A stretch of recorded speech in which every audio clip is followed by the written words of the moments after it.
Hi, இன்றைக்கி நாம் என்ன பார்க்க போகிறோம் அப்படின்னா இல்லுஸ்ட்ரேஷன் நம்பர் 9. இது ரேஷியோ அனலைஸில் சிஎம்ஏ புக்ஸில் உள்ளது, பேப்பர் 11. இவங்க இன்றைக்கி என்ன கேட்டிருக்காங்க அப்படின்னா, இந்த சம்மில் டெப்டார் வெலாசிட்டி கொடுத்துருக்காங்க, ஸ்டாக் வெலாசிட்டி கொடுத்துருக்காங்க, அதாவது 8 மந்த்ஸு 3 மந்த்ஸு, கிரெடிட்டார் வெலாசிட்டி கொடுத்துருக்காங்க, கிராஸ் ப்ராஃபிட் ரேஷியோவும் கொடுத்துருக்காங்க, அதாவது 25% கொடுத்துருக்காங்க, அதாவது 25% வந்து கிராஸ் ப்ராஃபிட்டாக. ஓகே, இந்த gross profit for the current year end December month 2024 வந்து கிராஸ் ப்ராஃபிட் எவ்வளோவா 4 lakhs கொடுத்துருக்காங்க.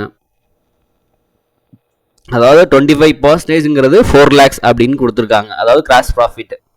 Closing stock of the year is the 10,000 above the opening stock. Closing stock என்ன அப்படின்னா, ஓப்பனிங் ஸ்டாக்கோட 10,000, ஓப்பனிங் ஸ்டாக் ப்ளஸ் 10,000 இருக்கும் அப்படின்றாங்க. Bills receivable amount வந்து 25,000, அதாவது bills வந்து நம்ம ரிசீவ் பண்ண வேண்டிய அமௌண்ட்டு. பில்ஸ் ரிசீவபிள்ஸ் அமௌண்ட்டு அப்படின்னா நம்ம கஸ்டமர்ஸ் வந்து கிரெடிட் சேல்ஸ் பண்ணியிருப்போம். அப்போது என்ன பண்ணுவாங்க, கிரெடிட் சேல்ஸ் பண்ணோம்னா அவங்க யார், நமக்கு டெப்டாரு. அப்படி நம்ம டெப்டாராக இருக்கும்போது அவங்க வந்து அக்செப்ட் பண்ணியிருப்பாங்க, அதாவது பில் ஆஃப் எக்ஸ்சேஞ்சோ ப்ராமிசரி நோட்டோ அந்த மாதிரி நாங்கள் வாங்கியிருக்கோம் அப்படிங்கிறதுக்கு ஒரு அக்செப்ட். அந்த அமௌண்ட்டு தான் இந்த பில்ஸ் ரிசீவபிள்ஸ். அதுக்கப்புறம் பில்ஸ் பேபிள் அப்படிங்கிறது 10,000 நாம் கொடுக்க போகிற அமௌண்ட், அதாவது 10,000 நம்ம அக்செப்ட் பண்ணியிருப்போம், அந்த மாதிரி நாங்கள் பர்ச்சேஸ் பண்ணியிருக்கோம் அப்படிங்கிறதுக்கு. ஸோ ஃபைண்ட் அவுட் என்ன கேட்டிருக்காங்க அப்படின்னா, சேல்ஸ்னால் என்ன, சேல்ஸ் எவ்வளோ சேல்ஸ் அமௌண்ட்டு, க்ளோசிங் ஸ்டாக்ஸ் எவ்வளோ அப்படின்னு கேட்டிருக்காங்க. அதுக்கப்புறம் சன்ரி கிரெடிட்டார்ஸ் கேட்டிருக்காங்க. ஓகே, பார்ப்போம்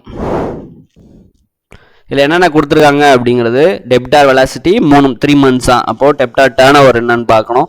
ஸ்டாக் வெலாசிட்டி 8 months கொடுத்துருக்காங்க, அதுக்கு ஸ்டாக் டேர்ன் ஓவர் பார்க்கணும்.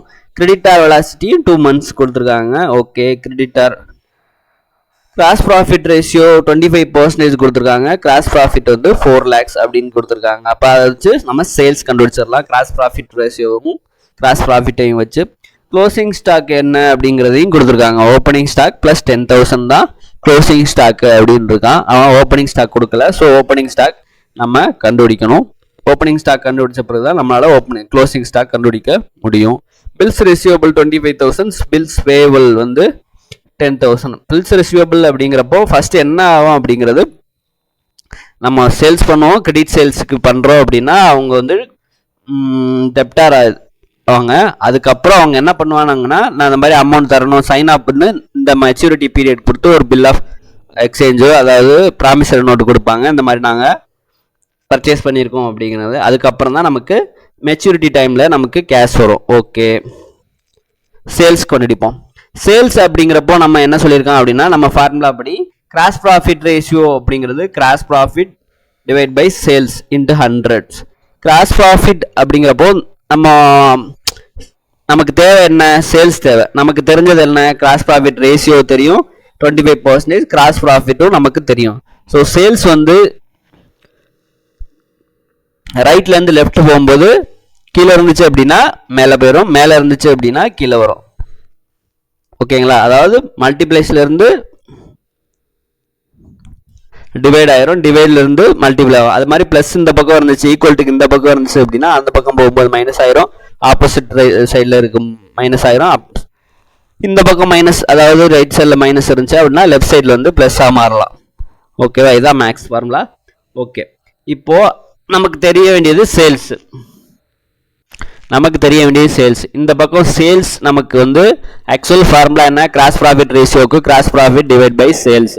இந்த சேல்ஸ் வந்து டிவைடில் இருக்குது, ஸோ மல்டிப்ளைஸ் போகும்போது இந்த பக்கம் இருக்க கிராஸ் ப்ராஃபிட் இருக்க ரேஷியோக்கு மேலே டாப்பில் போயிடும், கிராஸ் ப்ராஃபிட் ரேஷியோ திரும்ப டவுனுக்கு வந்துடும் ஆப்போசிட்டில் போகும்போது. அதாவது மல்டிப்ளைல இருக்கிறது டிவைட் ஆகும், டிவைட் இருக்கிறது மல்டிப்ளை பண்ணலாம். ஓகே, ஸோ இந்த ஃபார்முலா அப்ளை பண்ணோம் அப்படின்னா கிராஸ் ப்ராஃபிட் ரேஷியோ அப்ளை பண்ணோம் அப்படின்னா நமக்கு சேல்ஸ் வந்துடும். ஆக்சுவலாக என்ன அப்படின்னா, கிராஸ் ப்ராஃபிட்டுங்கிறது அதாவது நம்ம ஒரு குட்ஸு தயாரிக்கிறோம், அதில் வந்து ஒரு டார்கெட் ப்ராஃபிட்னு சொல்லுவோம்ல, 25%ங்கிறது அந்த ப்ராஃபிட்ஸ். அப்போது நமக்கு cost of goods sold COGS எவ்வளவா இருக்கும் அப்படிங்கிறது பேலன்ஸ் 75% தான் COGS இருக்கும். அப்போது நமக்கு அப்போ சேல்ஸ் என்னவா இருந்திருக்கும், COGS, cost of goods sold plus profit. ரெண்டும் சேர்ந்து தான் நமக்கு சேல்ஸாக இருந்திருக்கும். ஸோ சேல்ஸ் என்ன அப்படின்னா 25% நமக்கு ப்ராஃபிட் அப்படின்னா 100% என்னவா இருந்திருக்கும், சேல்ஸாக இருக்கும். 4 lakhs வந்து நமக்கு ப்ராஃபிட்டு. அப்போ 100%ங்கிறது 16 lakhs. 16 lakhs தான் நம்ம மொத்தமாக சேல்ஸ் பண்ணது. மொத்தமாக சேல்ஸ் பண்ணது என்னவா, இந்த சேல்ஸில் இப்போ 16 lakhs என்னென்ன இருக்கும் அப்படின்னா கிராஸ் ப்ராஃபிட்டும் இருக்கும், காஸ்ட் ஆஃப் குட்ஸ் சோல்ஸ் COGSஸும் இருக்கும். ஸோ COGS நமக்கு தெரியணும் அப்படின்னா நமக்கு மொத்தமாக ப்ராஃபிட் இல்லாமல் நமக்கு என்ன அப்படி அமௌண்ட் வருது COGS அப்படின்னா எவ்வளோ அப்படின்னா 12,000. 16 lakhsல ப்ராஃபிட் இல்லாமல் பண்ணோம் அப்படின்னா நோ ப்ராஃபிட் நோ லாஸ் அப்படிங்கிறப்போ இருந்துச்சு அப்படின்னா இந்த 12 lakhs வந்திருக்கும். ஓகே, இது வந்து ஷார்ட்கட்ஸ். இது வந்து நான் யூஸ் பண்ணுற ஷார்ட்கட்ஸு, உங்களுக்கு வேணும்னா பார்த்துக்குங்க. அதாவது CSRD, அதாவது டெப்டார் யார் கிரெடிட்டார் யாருங்க சில நேரம் கன்ஃபியூஷன் ஆயிரும். ஸோ அதுக்காக என்ன பண்ணலாம் அப்படின்னா CSRD அப்படின்னா கிரெடிட் சேல்ஸ் பண்ணுறோம். கிரெடிட் சேல்ஸ் பண்ணோம் அப்படின்னா என்ன ஆகும், சேல்ஸ் பண்ணோம் அப்படின்னா ரிசீவபிள் ஆகும். ரிசீவபிள் ஆகணும் அப்படின்னா அவங்க வந்து நமக்கு டெபிட்டார் ஆவாங்க. ஓகேங்களா? அதே மாதிரி கிரெடிட் பர்ச்சேஸ் பண்ணால் அவங்க என்னவாங்க, கிரெடிட்டார் ஆவாங்க. அதான் CPCC. IPCC மாதிரி CPCCன்னு ஒரு படிப்புன்னு வச்சுப்போம். சிபி அப்படின்னா கிரெடிட் பர்ச்சேஸு. கிரெடிட் பர்ச்சேஸ் பண்ணால் என்ன ஆகும், நம்ம பே பண்ணணும். நம்ம இன்வென்ட்ரி ஏதோ வாங்கியிருக்கோம், வாங்கணும் அப்படின்னா நம்ம பேபிளாக இருக்கும். நமக்கு கிரெடிட்டார்ஸ் யாராக இருப்பாங்க, அவங்கள தான் இருப்பாங்க. So next sundry டெப்டார். சன்ரி டெப்டார் இந்த சம்பளம் வந்து டெப்டார் எவ்வளோ அப்படிங்கிறதையும் க்ளோசிங் டெப்டார் என்னன்னு கேட்கல. பட் ஆனால் என்ன அப்படின்னா புக்கில் கொடுத்துருக்காங்க. ஸோ அதனால் அதுக்கேற்ற இதுவும் கொடுத்துருக்காங்க. ஸோ கண்டுபிடிக்கிறோம். டெப்டார் வெலாசிட்டி எவ்வளோன்னு சொல்லியிருக்காங்க அப்படின்னா 3 monthsன்றாங்க. 3 monthsனா டெப்டார் டேர்ன் ஓவர் என்னவா இருக்கும் அப்படின்னா 3 மாதத்துக்கு ஒரு தடவை நம்ம வந்து டெப்டார் வந்து அமௌண்ட் கலெக்ஷன் ஆகும். அப்போனா 3 மாதம் அப்படிங்கிறது எத்தனை டைம்ஸ் நமக்கு வந்து அமௌண்ட் வந்து ரொட்டேட் ஆகும் அப்படின்னா டெப்டார் டேர்ன் ஓவர்ஸ் வந்து 4 times. அப்போ 12/3னா மொத்தம் 12 மாதம். 3 மாதத்துக்கு ஒரு தடவை டெப்டார் வெலாசிட்டி ஆவாங்க அப்படின்னா ரொட்டேஷன் ஆகிட்டே வரும் அப்படின்னா அப்போ 4 months 4 times வந்து டெப்டார் டேர்ன் ஓவர்ஸ். ஓகே, டெப்டார் டேர்ன் ஓவருக்கு என்ன ஃபார்முலா பார்த்தோம் அப்படின்னா டேர்ன் ஓவர் அப்படின்னா நான் என்ன சொல்லியிருக்கேன் அப்படின்னா எப்போவுமே மேலே கீழே அப்படிங்கிற ஃபார்முலா யூஸ் பண்ணுவோம். டேர்ன் ஓவர் அப்படிங்கிறத நம்ம யூஸ் பண்ணோம் வந்துச்சு அப்படின்னா முதல்ல டேர்ன் ஓவருங்கிறது மேலே வந்துடும், அதுக்கப்புறம் தான் கீழே டெப்டார் டோட்டல் டெப்டார் வரும். ஓகே, டேர்ன் ஓவர் அப்படிங்கிறது அந்த இதில் சேல்ஸாக இருக்கலாம், அப்படி இல்லை அப்படின்னா அந்த ரிலேட்டடாக என்ன இருக்கோ அதுதான் வந்து அந்த இடத்துல வரும். ஓகே, இப்போ டெப்டார் டேர்ன் ஓவர் அப்படிங்கிறப்போ கிரெடிட் சேல்ஸ், நம்ம credit of the sales. Debtor எப்போ நமக்கு அரைவாங்க, கிரெடிட்டில் சேல்ஸ் பண்ணால் மட்டும்தான் அவங்க டெப்டார் ஆவாங்க. Credit sales divide by total sales. Total sales அப்படிங்கிறப்போ என்னென்ன அப்படின்னா க்ளோசிங் டெப்டாரும் அதோட பில்ஸ் ரெசியூபிள்ஸ், அதாவது அவங்க அக்செப்ட் பண்ணது. இது எப்படி நம்ம ஒரு பிஸ்னஸை பொறுத்தவரையில் எப்படி இந்த ட்ரேடு பில்ஸ் ரெசியூபிள்ஸு டெப்டாரு அப்படிங்கிறத தனித்தனியாக நம்ம போட்டிருப்போம்ல, அது எப்படி வருது அப்படிங்கிறத சொல்கிறேன். டெப்டார் அப்படிங்கிறப்போ டெப்டாரும் பில்ஸ் ரெசியூபிளும் சேர்ந்தது தான் நமக்கு ட்ரேட் ரெசியூபிள், டோட்டலாக நமக்கு ரெசியூபிள் ஆவாங்க. அப்போது ஃபஸ்ட்டு என்ன ஆகும் அப்படின்னா கிரெடிட் சேல்ஸ் பண்ணும்போது டெப்டார் வருவாங்க. ஆக்சுவலாக என்ன என்ட்ரி போடும் அப்படின்னா டெப்டார் அக்கௌண்ட் டு சேல்ஸ். நம்ம பிஸ்னஸை பொறுத்தவரை டெப்டார் அக்கௌண்ட் சேல்ஸ். ஃபஸ்ட்டு இங்கேருந்து நம்ம அனுப்புகிறோம் சேல்ஸு, பட் ஆனால் அவங்க அக்செப்ட் பண்ணால் மட்டும்தான் பில்ஸ் ரிசீவபிள் ஆகும். ஸோ அவங்க பில்ஸை வந்து அக்செப்ட் பண்ணுவாங்க, டெப்டார் அக்கௌண்ட்டு டிக்ரீஸ் ஆகும், பில்ஸ் ரிசீவபிள் அக்கௌண்ட்டு வரும். Okay, debtor to bills receivables, அதாவது அக்செப்ட் பண்ண பிறகு என்ன ஆகும் அப்படின்னா அமௌண்ட் வந்து நம்ம ரிசீவபிள் என்ட்ரி வந்துடும். அதுக்கப்புறம் டெப்டார்ட்ட இருந்து இந்த நம்ம ரிசீவபிள் ப்ராமிசரி நோட்டை பில் ஆஃப் எக்ஸ்சேஞ்சை ரிசீவ் பண்ணி எப்போ நமக்கு கேஷ் வரும் அப்படின்னா மெச்சூரிட்டி டேட்டில். அவங்க 3 months போட்டு கொடுத்துருப்பாங்க, இல்லைன்னா 6 months போட்டு கொடுத்துருப்பாங்க. அப்படி நமக்கு போட்டு கொடுத்தப்போ நமக்கு என்னைக்கு வரும் அப்படின்னா அந்த மெச்சூரிட்டி டேட் அப்போ பில்ஸ் ரிசீவபிள்லேருந்து கேஷ் வந்துடும். இதுதான் பிஸ்னஸில் நடக்கிற டிரான்சாக்ஷன்ஸ். ஓகே, டெப்டார் வெலாசிட்டி எவ்வளோன்னு சொல்லியிருந்தாங்க, 3 monthsன்னு சொன்னாங்க. அப்போ இந்த வேர்டு அதாவது என்ன சொல்கிறாங்க அப்படின்னா அதர் வேர்ட்ஸ் டெப்டார் கலெக்ஷன் பீரியட் 3 மாதத்துக்கு ஒரு தடவை டெப்டார்ட் வந்து நம்ம அமௌண்ட் ரிசீவ் பண்ணிடுவோம் அப்படின்றாங்க. அது டெப்டார் டேர்ன் ஓவர் ரேஷியோ அப்படின்னா 3 மாதத்துக்கு ஒரு தடவை எத்தனை டைம்ஸ் நம்ம ரிசீவ் பண்ணுவோமா, 4 times, assuming all the sales to credit sale. நம்ம இதை என்ன சொல்லியிருக்கோம் அப்படின்னா எல்லா சேல்ஸுமே கிரெடிட் சேல்ஸாக அஸ்யூம் பண்ணிக்க. அப்படின்றான். டெப்டா turnover ratio being calculated on the basis of year and year. எப்படி டெப்டா டேர்ன் ஓவர் கால்குலேட் பண்றாங்க அப்படின்னா 3 மாசம் அப்படின்னா 3 மாசத்துக்கு ஒரு தடவை டெப்டார் வந்து நம்ம கலெக்ஷன் பண்றோம் அந்த பீரியட் அப்படின்னா எத்தனை டைம்ஸ் நம்ம வந்து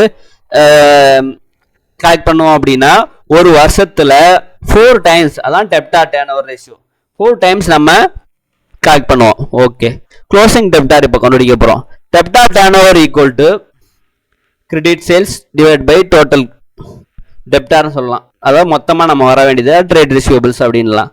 ஓகே, இது ஆக்சுவலா டெப்டார் டேர்ன் ஓவர்ல இது ரெண்டுமே இருக்கும். ஸோ அவன் நம்மகிட்ட என்ன கொடுத்துட்டான் அப்படின்னா பில்ஸ் ரிசீவபிள் 25,000 சம்ல கொடுத்துருந்தான். அப்போ closing debtor plus bills receivable எவ்வளவா இருக்கும் அப்படின்னா மொத்தமா நமக்கு சேல்ஸ் பண்ணது, அதாவது எல்லா சேல்ஸுமே கிரெடிட் சேல்ஸ்ன்னு அசியூம் பண்ண சொல்லிட்டான். மொத்தமா சேல்ஸ் பண்ணது நம்ம எவ்வளோ, அதாவது சிஓஜிஸ் பிளஸ் கிராஸ் ப்ராஃபிட் சேர்த்து மொத்தமா சேல்ஸ் பண்ணது 16 lakhs. 16 lakhs இந்த வருஷத்துல அப்படின்னா எத்தனை டைம்ஸ் நம்ம இது பண்ணிருப்போம் அப்படின்னு பார்த்தோம்னா டோட்டல் சேல்ஸ்ல 4 டைம்ஸ். அதாவது இந்த டிசம்பர் மந்த்ஸ்க்கு வர வேண்டிய அந்த இது டிசம்பர் மந்த் தானே சொல்லியிருக்கான் சம்ல, ஆமா December month, air and December month தான். ஓகே, இந்த டிசம்பர் மந்த் வர வேண்டியது இந்த 4 lakhs அந்த லாஸ்ட் மந்த். இதுல அக்செப்ட் பண்ணது எவ்வளவா 25,000. அப்ப இன்னும் வர வேண்டிய டெப்டார் க்ளோசிங் டெப்டார் இந்த டிசம்பர் இயர் எண்ட்ல எவ்வளவு அப்படின்னா 3,75,000. ஓகே, நெக்ஸ்ட் க்ளோசிங் ஸ்டாக் நம்ம கேள்வி கேட்டிருக்கான். ஸோ க்ளோசிங் ஸ்டாக் எப்படி என்ன அப்படின்னா ஸ்டாக் வெலாசிட்டி 8 months கொடுத்துருக்கான். ஸ்டாக்ஸ் அப்படிங்கிறப்போ நம்ம ஸ்டாக்ஸ் 8 months கொடுத்துருக்கான். 6 wise that inventory holding period 8 months.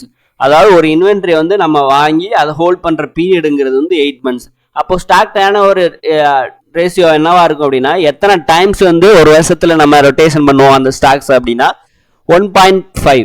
அதாவது 8 months அப்படின்னா மொத்தமா 2 times அப்படின்னா 16 வரும். அப்போ 12 அப்படிங்கிறப்போ 1.5 வந்துடும். ஸ்டாக் வெலாசிட்டி 8 months பிளஸ் 1.5 மந்த்துக்கு ஒரு தடவை 1.5 டைம்ஸ் வந்து நம்ம ஸ்டாக் வந்து வெலாசிட்டி ஆகுது அப்படின்றான்.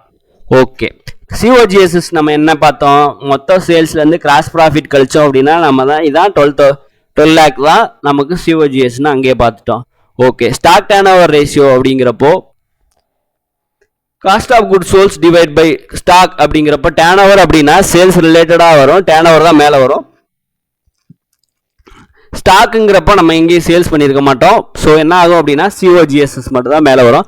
சிஓஜிஎஸ்எஸ் ஏன் அப்படின்னா இதுல ப்ராஃபிட், ஸ்டாக்குங்கிறப்போ ப்ராஃபிட் இருக்கக்கூடாது. ஸோ நம்ம என்ன பண்றோம் அப்படின்னா சிஓஜிஎஸ்எஸ் வந்து எடுத்துக்கிறோம், இல்லைன்னா சேல்ஸ் எடுத்திருப்போம், அதுல வந்து ப்ராஃபிட் இருந்திருக்கும். ஓகே, ஸ்டாக்குங்கிறப்போ ப்ராஃபிட் இருக்கக்கூடாது. ஸோ சிஓஜிஎஸ் ப்ராஃபிட்டை கழிச்சுட்டு உள்ள அமௌண்ட்டை தான் நம்ம எடுத்திருக்கோம். அப்போ எவ்வளோ ஆகும் அப்படின்னா 12 lakhs நமக்கு தெரியும். ஆவரேஜ் ஸ்டாக் அப்படிங்கிறது நமக்கு தெரியாது. ஏன் இந்த ஆவரேஜ் ஸ்டாக்ஸ் எடுக்கிறோம் அப்படின்னா அதாவது ஓப்பனிங் ஸ்டாக் வந்து க்ளோசிங் ஸ்டாக் வந்து டிஃப்ரெண்ட் அமௌண்ட்டாக இருக்கும். நம்ம ஒரு நாள் அதாவது ஓப்பனிங் ஸ்டாக்கோட எடுத்துட்டோம் அப்படின்னா டிஃப்ரெண்ட்டாக இருக்கும்ல. சப்போஸ் வந்து அந்த டேட்ல வந்து ஸ்டாக்ஸ் இன்க்ரீஸ் ஆகியிருந்தது அப்படின்னாலும் நம்ம ஒரு குறிப்பிட்ட நாளில் எடுத்தோம் அப்படின்னா அது நமக்கு அதிகமாக காட்டும், சம்டைம்ஸ் கம்மியாக இருந்திருக்கலாம். ஸோ அதனால தான் நம்ம ஆவரேஜ் டிஃப்ரெண்ட் நம்பர்ஸாக இருக்கும் வேற. ஸோ நம்ம என்ன பண்ணுறோம் அப்படின்னா ஆவரேஜ் எடுத்தோம் அப்படின்னா நம்ம கரெக்டாக மெஷர் பண்ண முடியும். அதனால தான் அந்த ஸ்டாக்ஸுக்கு வந்து ஆவரேஜாக எடுத்திருக்கோம். ஓகே, நமக்கு இங்கே ஆவரேஜ் ஸ்டாக்ஸ் என்னன்னு தெரியாது. ஆனால் என்ன அப்படின்னா சிஓஜிஎஸ்எஸும் கிடைக்கும் தெரியும், ஸ்டாக் டர்ன் ஓவர் ரேஷியோன்னு தெரியும். ஸோ ஆவரேஜ் ஸ்டாக்ஸ் இந்த பக்கம் கொண்டு வந்துட்டு 1.5 ஆப்போசிட் சைடில் கொண்டு போகும்போது என்ன ஆகும் அப்படின்னா 1.5 மல்டிபிளை இருக்குது டிவைட் ஆகும். ஆவரேஜ் ஸ்டாக் வந்து மல்டிபிளைல இருக்குது அந்த பக்கம் போகும்போது என்ன ஆகும் அப்படின்னா மல்டிபிள் ஆயிரும்.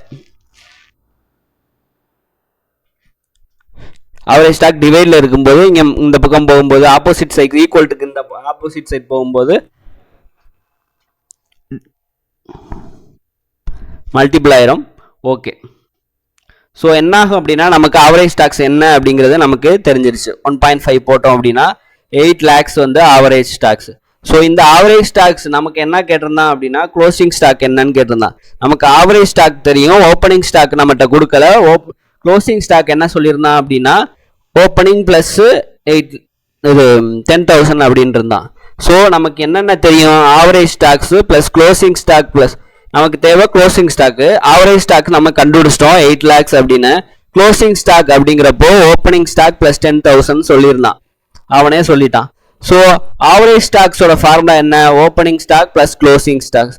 ஆவரேஜ் ஸ்டாக்ஸ் நமக்கு தெரியும் 8 lakhs, ஓப்பனிங் ஸ்டாக் தெரியாது, க்ளோசிங் ஸ்டாக்கு நமக்கு என்னன்னு சொல்லியிருந்தான், ஆனால் என்னன்னா ஃபுல்லாக சொல்லலை.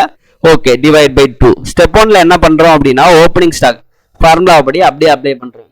இப்போ நம்மகிட்ட 2 ஓப்பனிங் ஸ்டாக் பிளஸ் 10,000 இருக்கு. Okay, divide by 2. அந்த ப்ராக்கெட் வந்து நம்ம சிம்பிளிஃபை பண்ணோம் அப்படின்னா என்ன ஆகும் அப்படின்னா 2 ஓப்பனிங் ஸ்டாக், அதாவது ஓப்பனிங் ஸ்டாக் 2 ஓப்பனிங் ஸ்டாக் இருக்கா. ஃபர்ஸ்ட் என்ன ஃபார்முலா பண்ணுறோம், ஓப்பனிங் ஸ்டாக் போட்டோம். க்ளோசிங் ஸ்டாக்குங்கிறது என்னன்னு சொல்லியிருக்கான், ஓப்பனிங் ஸ்டாக் பிளஸ் 10,000ங்கிறது தான் க்ளோசிங் ஸ்டாக்னு போட்டிருக்கான். ஓப்பனிங் இது வந்து ஓப்பனிங் ஸ்டாக்கு, இது க்ளோசிங் ஸ்டாக்கு, அதான் ஓப்பனிங் பிளஸ் 10,000 கொடுத்துருக்கான். ப்ராக்கெட் ஃபார்ம்ல என்ன சிம்பிளிஃபை பண்றோம் அப்படின்னா 2 ஓப்பனிங் ஸ்டாக் இருக்கா, எப்பவுமே மல்டிபிள் போடமஸ் ரூல்ஸ் படி ஃபர்ஸ்ட் மல்டிபிள் பண்ணிட்டு அதுக்கப்புறம் தான் பிளஸ் மைனஸ் வருவோம். ஓகே, அப்போ 2 ஓப்பனிங் ஸ்டாக், அப்போ இது 2 ஓப்பனிங் ஸ்டாக் எப்படி போட்டாலுமே நமக்கு ஆன்சர் கரெக்டாக தான் வரும். அப்போ 2 ஓப்பனிங் ஸ்டாக், 2 ஓப்பனிங் ஸ்டாக்கை சிம்பிளி பண்ணோம்னா 2 ஓப்பனிங் ஸ்டாக் இருக்கா, இந்த ஓப்பனிங் ஸ்டாக்ல 1 இருந்திருக்கும், இந்த இடத்துல 1 இருந்திருக்கும். ஸோ ஓகே, 2 ஓப்பனிங் ஸ்டாக் இதை மல்டிபிள் பண்ணா நமக்கு என்னன்னு கிடைச்சிரும், பிளஸ் 10,000 டிவைட் பை 2 போட்டோம் அப்படின்னா 8 lakhs வரணும் அப்படிங்கிறது தான் ஒரிஜினல். ஆவரேஜ் ஸ்டாக்ஸ் வந்து 8 lakhs வரணும். அப்போ இந்த பக்கம் 2 opening stock plus 10,000 divide by 2 multiple, அதாவது டிவைட்ல இருக்கு. ஸோ இதை வந்து மல்டிபிள் இந்த ஆப்போசிட் சைட் கொண்டு போயிட்டோம் அப்படின்னா 8 lakhs இன்டூ 2 வந்துடும், 16 lakhs வந்துடும். ஸோ இன்னும் சிம்பிளிஃபை பண்றோம் அப்படின்னா 2 ஓப்பனிங் ஸ்டாக்ஸ் இந்த 10,000 பிளஸ்ல இருந்துச்சு அப்படின்னா ஈக்குவலுக்கு அந்த பக்கம் போகும்போது மைனஸ் 10,000 ஆயிரும். மைனஸ் 10,000 ஆச்சு அப்படின்னா 2 இன்டூ ஓப்பனிங் ஸ்டாக்கு 16 lakhs இருக்கிறதுல மைனஸ் இந்த பக்கம் இருந்த 10,000 இந்த பக்கம் ஆப்போசிட் சைட் போகும்போது மைனஸா இருக்கும். பிளஸ் இந்த பக்கத்துல இருந்து இருந்தது அப்படின்னா அந்த பக்கம் என்ன ஆகும் அப்படின்னா மைனஸ் ஆகும். இப்போ 2 into opening stock equal to 15,90,000. இப்போ இங்கே 2 என்ன பண்ற, இந்த பக்கம் ஈக்குவல் டுக்கு இந்த பக்கம் இருக்கிற 2 என்ன பண்றோம் அப்படின்னா ஆப்போசிட் சைடு கொண்டு போகும்போது இங்கே மல்டிபிள் இருக்கும்போது இந்த பக்கம் போகும்போது டிவைட் ஆகும்.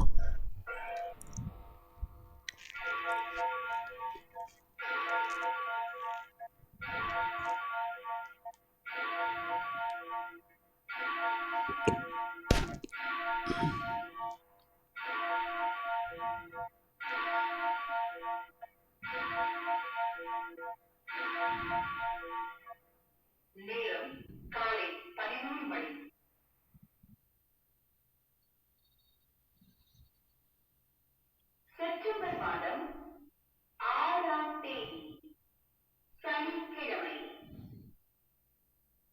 வானின் பனித்துளியும் மண்ணின் செழுமையும் மிகுந்த தானியமும் திராட்சை ரசமும் கடவுள் உனக்கு வழங்குவாராக. தொடக்கம் 27:28. அதாவது 2 into opening stock equal to 15,90,000 இருந்திருக்கும். இந்த 2 வந்து மல்டிபிள் இருக்கிறத ஆப்போசிட் ஈக்குவல் சைட்லேருந்து ஆப்போசிட் கொண்டு போது என்ன ஆகும் அப்படின்னா டிவைட் ஆகும். 15,90,000 divide by 2 equal to opening stock. அப்போ ஓப்பனிங் ஸ்டாக் நம்மளால கண்டுபிடிக்க முடியுமா? ஓப்பனிங் ஸ்டாக் எவ்வளோ, 15,90,000 டிவைட் பை 2 போட்டோம்னா 7,95,000 ஓப்பனிங் ஸ்டாக் கிடைச்சிரும். நமக்கு என்ன சொல்லியிருக்கான் அப்படின்னா க்ளோசிங் ஸ்டாக் அப்படிங்கிறது என்ன அப்படின்னா opening stock plus 10,000. Opening stock நம்ம கண்டுபிடிச்சிட்டோம் 7,90,000. அப்போ க்ளோசிங் ஸ்டாக் அப்படிங்கிறது அப்ளை பண்ணோம் அப்படின்னா 7,90,000 பிளஸ் 10,000ங்கிறது ஈக்குவல் டு போட்டோம் அப்படின்னா இது ரெண்டையும் கூட்டணும் அப்படின்னா நமக்கு கிடைக்கிறது வந்து 8,05,000. க்ளோசிங் ஸ்டாக் என்னன்னு நம்ம கண்டுபிடிச்சிட்டோம், ஓப்பனிங் ஸ்டாக் என்னன்னு கண்டுபிடிச்சிட்டோம். ஓகே, அடுத்து சன்ட்ரி கிரெடிட்டர்ஸ். சன்ட்ரி கிரெடிட்டர்ஸ் கேட்டிருக்கான். ஓகே, சன்ட்ரி கிரெடிட்டர்ஸ் என்ன, கிரெடிட்டார் வெலாசிட்டி 2 monthsன்னு சொல்லியிருக்கான். So signifies that credit payment of period வந்து 2 மாதத்துக்கு ஒரு தடவை நம்ம பேமெண்ட் பண்ணுறோமா. அப்போ எத்தனை டைம்ஸ் நம்ம பேமெண்ட் பண்ணியிருப்போம், 12/2 போட்டோம் அப்படின்னா 2 டைம்ஸ். அப்போ அதான் வந்து creditor turnover. Assuming that all the purchase வந்து கிரெடிட் பர்ச்சேஸ்க்காக தான் நம்ம பண்ணோம் அப்படின்னது CPPC credit purchase payables to creditors. இது அப்போ creditor turnover based on the year and year என்ன அப்படின்னா கிரெடிட் டர்ன் ஓவர் 2 months அப்படிங்கிறப்ப என்னவா இருக்கும், 6 டைம்ஸ். டர்ன் ஓவர் வந்து ரேஷியோ வந்து 6 டைம்ஸ் இருந்திருக்கும். ஓகே, அப்போ நம்மளை பொறுத்தவரை பர்ச்சேஸ்ங்கிறது என்ன, COGS plus closing stock minus opening, இதுதான் பர்ச்சேஸ். அப்போ நம்ம டோட்டலா நமக்கு சிஓஜிஎஸ் எவ்வளோ 12 lakhs நமக்கு தெரியும். பிளஸ் ஓப்பனிங் ஸ்டாக் என்ன இருக்கு அப்படின்னா 8,05,000 இருக்கு.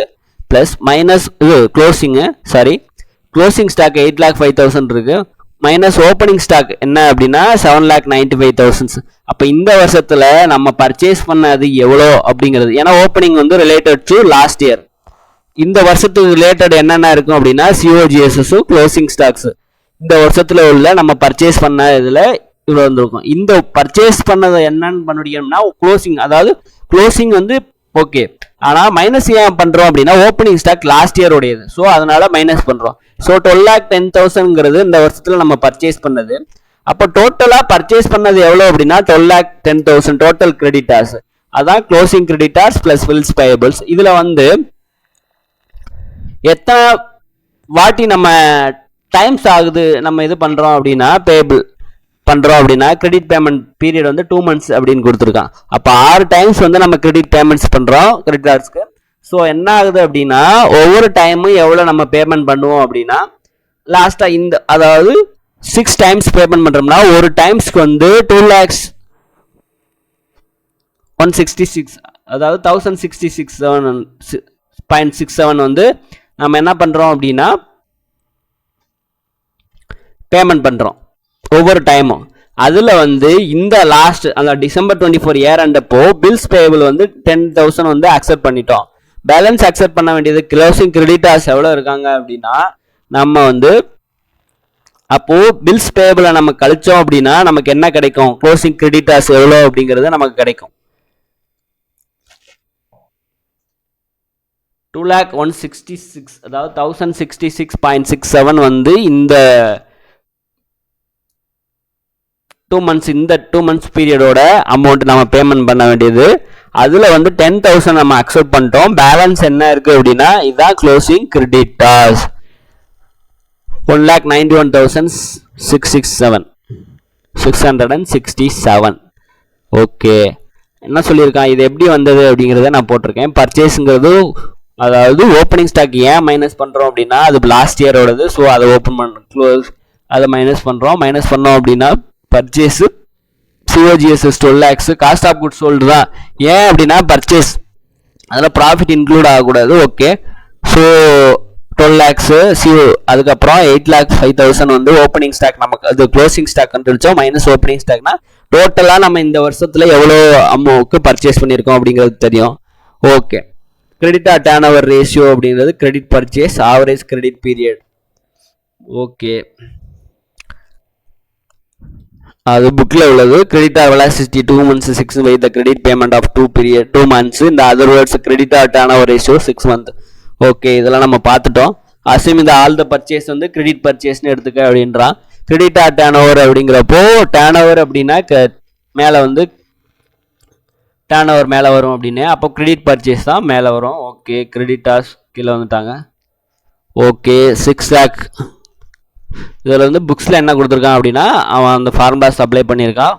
Credit R turnover ratio 6, credit purchase வந்து நமக்கு தெரியாது, கிரெடிட்டார்ஸ் பில்ஸ் பேபிள் அது கிரெடிட் பர்ச்சேஸ்ங்கிறது நமக்கு தெரியும். மொத்தமாக இந்த வருஷம் பர்ச்சேஸ் பண்ணது வந்து 12 lakhs கிரெடிட் பர்ச்சேஸ் பண்ணது அப்படின்னு. ஓகே, அப்புறம் கிரெடிட்டார்ஸ் ப்ளஸ் 10,000 அப்படிங்கிறப்போ கிரெடிட்டார் ப்ளஸ் 10,000 வந்து பில்ஸ் பேபிள்ஸ். ஓகே, இதை வந்து ஃபார்முலா நம்ம அப்ளை பண்ணோம் அப்படின்னா நமக்கு கிடைக்கிறது என்ன அப்படின்னா டேரெக்டாக க்ளோசிங் கிரெடிட்டார் கிடைச்சிரும். நம்ம போட்டதான் அவன் டிஃப்ரெண்டாக காமிச்சிருக்கான், ஃபார்முலா அப்படியே அப்ளை பண்ணி காமிச்சிருக்கான், வேற ஒன்றும் இல்லை. Credit purchase are calculated as follows. எப்படி கிரெடிட் பர்ச்சேஸ் பண்ணுறாங்க அப்படின்னா cost of goods sold equal to opening stock plus purchase closing stock. ஆக்சுவலாக காஸ்ட் ஆஃப் குட்ஸ் சோல்டுங்கிறது வந்து என்ன இருந்திருக்கும் அப்படின்னா, அப்போனா இங்கே இருக்க ப்ளஸ் பர்ச்சேஸுங்கிறது இந்த பக்கம் போகும்போது இந்த பக்கம் பர்ச்சேஸ் ஆயிரும், இந்த பக்கம் வந்து காஸ்ட் ஆஃப் குட்ஸ் சோல்டு ஆயிருமா. ஓப்பனிங் ஸ்டாக்ஸ் அந்த ஃபார்முலா இருக்குல்ல, அதை அப்படியே பண்ணோம் அப்படின்னா 12,10,000 தான் பர்ச்சேஸ் ஆன் த கிரெடிட் அப்படிங்கிறது நமக்கு தெரிஞ்சிடும். ஓகே, இந்த சம் என்ன அப்படின்னா ஈஸியான சம் தான். ஓகே, நம்ம என்ன பார்த்தோம் அப்படின்னா அவன் velocity, debtor velocity, given the stock velocity எல்லாம் கொடுத்துருந்தான். நம்மகிட்ட என்ன கேட்டிருந்தான் அப்படின்னா சேல்ஸ் என்ன, க்ளோசிங் ஸ்டாக் என்ன, சன்ட்ரி கிரெடிட்டார் என்னன்னு கேட்டிருந்தான். ஓகே, சேல்ஸுங்கிறது கிராஸ் ப்ராஃபிட்டில் 25,000ங்கிறது 4 lakhs அப்படின்னா 25%ங்கிறது கிராஸ் ப்ராஃபிட்டுங்கன்னா 100% பார்த்தோம்னா சேல்ஸ் கிடச்சிரும்.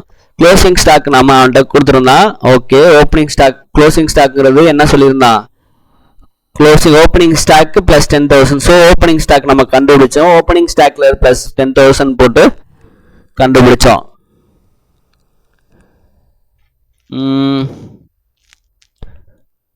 இங்க இருக்கு ஃபர்ஸ்ட் ஆவரேஜ் ஸ்டாக் கண்டுபிடிச்சோம்.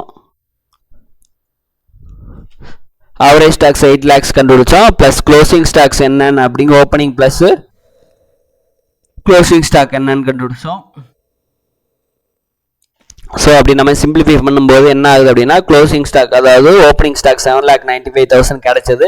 7,95,000 ப்ளஸ் 10,000 கூட்டணும் அப்படின்னா நமக்கு க்ளோசிங் ஸ்டாக் கிடைச்சிரும். அவன் கேட்ட ஆன்சர் கிடைச்சிருச்சு. சன்ட்ரி கிரெடிட்டார்ஸ் எவ்வளோ அப்படிங்கிறதையும் கேட்டிருந்தான். பர்ச்சேஸுங்கிறது சிஓஜிஎஸ் மொத்தமாக இந்த வருஷம் பர்ச்சேஸ் பண்ண மொத்த சிஓஜிஎஸ் ப்ளஸ் க்ளோசிங் என்ன இருக்குது அப்படிங்கிறது, அதாவது சேல்ஸில் வந்து இது வந்து சேல்ஸ் பண்ண அதில் வந்து சிஓஜிஎஸ் எவ்வளோ அப்படிங்கிறது மட்டும் எடுத்துக்கிறோம். இது க்ளோசிங் நம்மள்ட்ட இருக்க க்ளோசிங்ஸ், இது மைனஸ் ஓப்பனிங் வந்து மைனஸ் பண்ணிடுறோம் லாஸ்ட் இயரோடது. ஸோ நமக்கு என்ன அப்படின்னா டோட்டலாக பர்ச்சேஸ் பண்ணது கிடைச்சிரும். டோட்டல் பர்ச்சேஸில் இருந்து என்ன எத்தனை டைம்ஸ் நம்ம பில்ஸ் பே பண்ணுறோம் அப்படின்னா 6 times பே பண்ணியிருப்போம். இதுக்கு முன்னாடி எல்லாத்துலேயும் பே பண்ணியிருப்போம். இந்த வருஷம் இயர் அண்டுக்குள்ளே வந்து 2,01,066 7 இதில் வந்து நம்ம பில்ஸ் பேபிள் 10,000 வந்து நம்ம அக்செப்ட் பண்ணிட்டோம். ஸோ என்ன ஆகும் அப்படின்னா க்ளோசிங் கிரெடிட்டார் இன்னும் நம்ம அக்செப்ட் பண்ணாமல் உள்ள க்ளோசிங் கிரெடிட்டார்ஸ் எவ்வளோ இருந்திருப்பாங்க, இவங்க தான் க்ளோசிங் கிரெடிட்டார் 1,91,667. ஓகேங்க, இல்லுஸ்ட்ரேஷன் 9 க்ளோஸ். தேங்க்யூ. இந்த வீடியோ உங்களுக்கு யூஸ்ஃபுல்லாக இருந்துச்சு அப்படின்னா லைக் பண்ணுங்கள், உங்கள் ஃப்ரெண்ட்ஸுக்கு ஷேர் பண்ணுங்கள். நெக்ஸ்ட் கிளாஸில் நம்ம அடுத்த சம் பார்ப்போம். அதுக்காக சப்ஸ்கிரைப் பண்ணுங்கள், பெல் ஐக்கானை ப்ரெஸ் பண்ணுங்கள். தேங்க்யூ.